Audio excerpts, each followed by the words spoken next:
Hey everybody. Well, as we've said before, it is a challenging time to be a leader.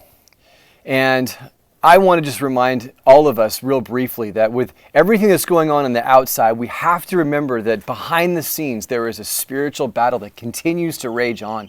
Ephesians chapter 6 verse 12 tells us, "For we do not wrestle against flesh and blood, but against the rulers, against the authorities, against the cosmic powers over this present darkness, against the spiritual forces of evil in the heavenly places." These spiritual forces show up in all kinds of racism and brutality and anger and division and everything else.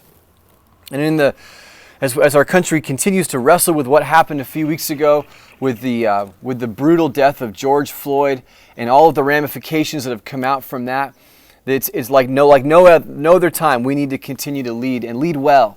So last week we talked with Cedric Brown, and he just gave us some really tremendous ideas and thoughts and parameters to kind of approach this in a way that I think makes sense for all of us. And so you can watch that.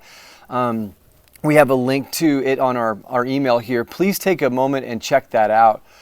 And show it to your staff, show it to your elders, show it to your key leaders. Write down some of the things that he said. We all did. It was just a fantastic conversation. This Wednesday, as we continue to deal with the lasting effects of this global pandemic and how it's affected all of us, I want to talk about the subject of hiring and getting hired. What kind of leader do you need to be and look for in the new environment that we're in?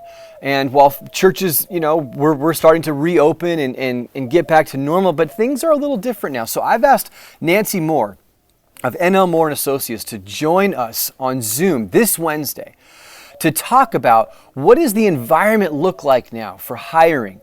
What should churches be looking for? What should you be looking for? And if maybe you're thinking of moving on, maybe through all of this process, God's just still working on your heart. Things don't stay static. People move forward. And what should you be thinking about as you position yourself for what God has next? We're going to talk about that this week. And so please be there Wednesday, June 10th at 10 a.m. Pacific, 11 Mountain. Hey, we're praying for you. Keep going forward boldly. And I just believe it's going to be a fantastic week of ministry for all of us. And we're in your corner. We're your biggest fans. And I can't wait to see and hear the continuing ground that you are gaining in your community as you are faithful to the gospel and faithful to Scripture and loving people with the beautiful grace and mercy of Jesus. God bless you. Hope to see you on Wednesday. Bye-bye.